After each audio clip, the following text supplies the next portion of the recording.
Students, आपके अपने YouTube channel में सबका हार्दिक स्वागत है।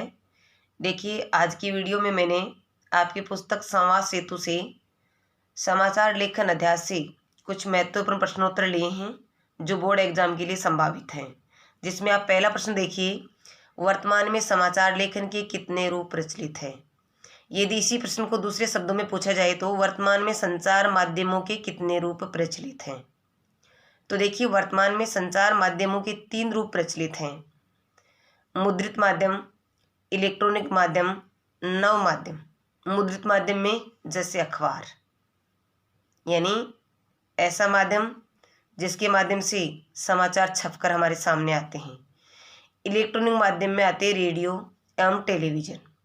नव माध्यम में आते हैं इंटरनेट। ठीक है।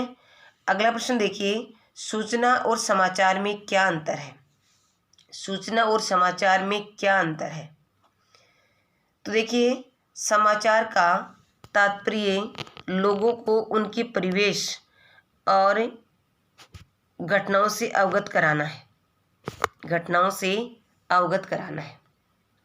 समाचार का तात्पर्य लोगों को उनके परिवेश, लोगों और घटनाओं से अवगत कराना है, जबकि सूचना नियमित रूप से उन तथ्यों के टुकड़े हैं जो समय के साथ बदलते नहीं है। यानी समाचार में घटनाओं का और उनकी परिवेश का वर्णन होता है, जबकि सूचना में केवल तथ्यों की जानकारी दी जाती है। सूचना प्रारंभिक और अपुष्ट होती है। सूचना पुष्ट नहीं होती है। सूचना कभी कभी अफवाह बनकर भी रह जाती है। इसलिए सूचना प्रारंभिक और अपुष्ट होती है, लेकिन समाचार परिपक्व और पुष्ट होता है, क्योंकि समाचार पुष्ट होता है, प्रमाणिक होता है। इसलिए कहते हैं कि सूचना प्रमाणिक सिद्ध होने पर वह समाचार में बदल जाती है। कोई भी सूचना है, जब वो प्रमाणिक सिद्ध हो जाती है, उसके पीछे प्रमाण मिल जाते हैं, तो वह समाचार में बदल जाती है। अगला प्रश्न आप देखिए, मुद्रित माध्यम, प्रिंट मीडिया, अखबार, समाचारों की प्रमुख विशेषताएं बताइए। यानी भले ही ये पूछा जाए कि मुद्रित माध्यम की विशेषता बताइए, या फिर प्रिंट मीडिया की विशेषता बताइए, या अखबार समाचारों की विशेषता बताइए, इसमें आपको किसी प्रकार कंफ्यूज नहीं होना है। एक ही बात है। मुद्रित माध्यम की पूछे तो वही बात है, प्रिंट मीडिया की विशेषता पूछे तो वही बात है, अखबार समाचारों की विशेषता पूछे तो वही बात है। इसलिए देखिए, इनकी विशेषताएं आप देखिए। मुद्रित माध्यम या प्रिंट मीडिया या अखबार समाचारों की प्रमुख विशेषताएं इस प्रकार है। पहली विशेषता आप देखिए, इसके अंतर्गत समाचार उल्टा पिरामिड शैली में लिखे जाते हैं। देखिए, मुद्रित माध्यम के लिए जो समाचार लिखे जाते हैं या अखबारों के लिए जो समाचार लिखे जाते हैं, वो उल्टा पिरामिड शैली में लिखे जाते हैं। ये प्रमुख विशेषता आप ध्यान रखें कि अखबारों के लिए बताए, भले प्रिंट मीडिया के लिए बताइए, भले मुद्रित माध्यम के लिए, बात एक ही है, उसमें उल्टा पिरामिड शैली का प्रयोग किया जाता है। यहाँ 2 प्रश्न बन जाते हैं। एक बात तो ये है कि इसकी विशेषता है। दूसरा, यदि अति लघुतरात्मक प्रश्न ये पूछा जाए कि मुद्रित माध्यम में किस शैली का प्रयोग किया जाता है, तो उल्टा पिरामिड शैली का प्रयोग किया जाता है। ठीक है। फिर दूसरी इनकी विशेषता है कि इसमें 6 ककारों का प्रयोग समाचार को प्रभावी बनाया जाता है। इसमें 6 ककारों का प्रयोग कर समाचार को प्रभावी बनाया जाता है। तो देखिए, इसकी दूसरी विशेषता ये है कि मुद्रित माध्यम में 6 ककारों का प्रयोग किया जाता है। 6 ककारों का प्रयोग किया जाता है, जिनमें एक तो इसकी विशेषता होगी कि 6 ककारों का प्रयोग किया जाता है। दूसरा, आपको यहाँ पर ये भी ज्ञान होता है कि 6 ककार कौन से होते हैं, क्या, कौन, कब, कहाँ, क्यों, कैसे। इसके साथ ही आपको मैं ये भी बता देती हूँ कि प्रथम जो 4 ककार हैं ये सूचनात्मक होते हैं, और अंतिम 2 ककार हैं ये विवरणात्मक होते हैं। आप वीडियो देखते देखते भले ये बात नोट कर लें कि प्रथम 4 ककार सूचनात्मक होते हैं और अंतिम 2 ककार विवरणात्मक होते हैं, क्योंकि प्रथम 4 ककारों के माध्यम से केवल सूचना दी जाती है और अंतिम 2 ककारों में समाचार का पूरा विवरण मिल जाता है, इसलिए इनको विवरणात्मक कहते हैं। ठीक है। फिर आगे आप देखिए, इसके अंतर्गत खबरों का सामान्यतः 8 कॉलमों में लिखा जाता है। मुद्रित माध्यम में जो समाचार लिखे जाते हैं वो सामान्यतः 8 कॉलमों में लिखे जाते हैं। ठीक है। अगली विशेषता इनकी है, इसके अंतर्गत भाषा की शुद्धता का ध्यान रखा जाता है। मुद्रित माध्यम में भाषा की शुद्धता का विशेष ध्यान रखा जाता है। क्यों रखा जाता है क्योंकि मुद्रित माध्यम में जो समाचार मिलते हैं वो हमें लिखित रूप में मिलते हैं। मुद्रित माध्यम में जो समाचार मिलते हैं वो हमें लिखित रूप में मिलते हैं, इसलिए भाषा के लिखित रूप में हमेशा शुद्धता का ध्यान रखना होता है। समाचार लेखन की उल्टा पिरामिड शैली क्या है बताइए। यानी अभी पहले प्रश्न में हमने ये पढ़ा है कि मुद्रित माध्यम की जो शैली है वो उल्टा पिरामिड शैली होती है। अब हम देखेंगे कि उल्टा पिरामिड शैली होती क्या है। तो देखिए, उल्टा पिरामिड शैली समाचार लेखन की सर्वप्रचलित शैली है। उल्टा पिरामिड शैली समाचार लेखन की सर्वप्रचलित शैली है।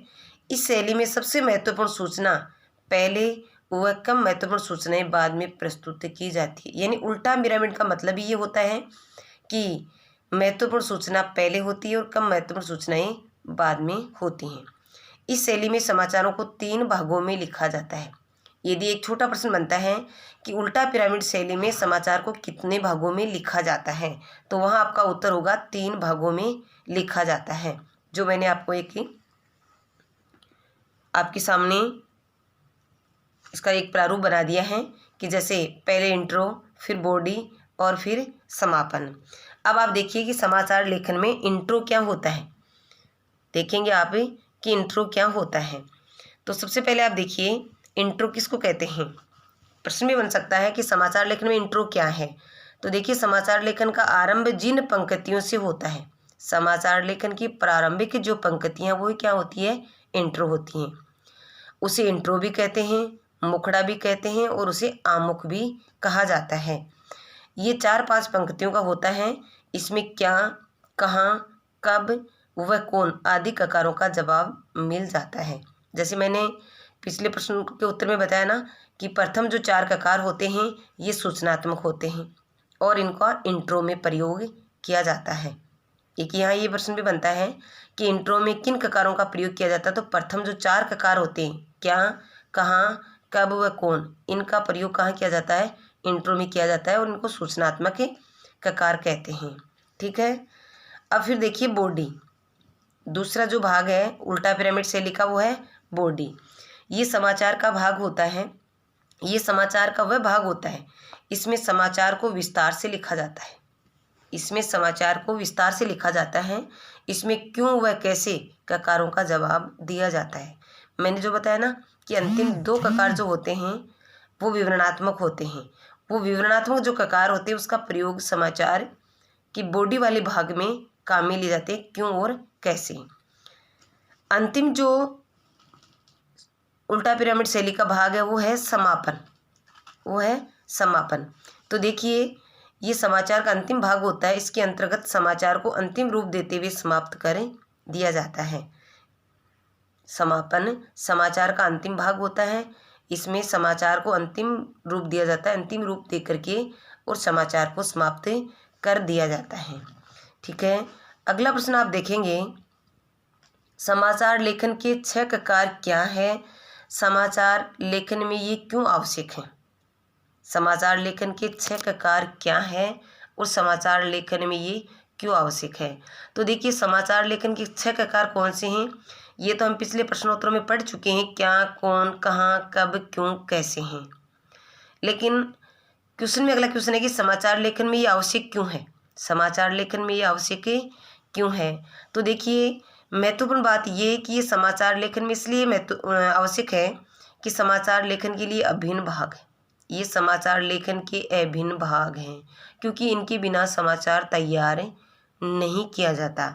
जब भी किसी घटना के बारे में क्या हुआ, किसके साथ हुआ, कहाँ हुआ, कब हुआ, क्यों हुआ, कैसे हुआ, इनका जवाब नहीं होता है तब तक समाचार तैयार नहीं होता है। इसलिए ये 6 ककार समाचारों के अभिन्न अंग होते हैं। इनमें प्रथम 4 ककारों का प्रयोग समाचार के महत्वपूर्ण भाग इंट्रो में किया जाता है।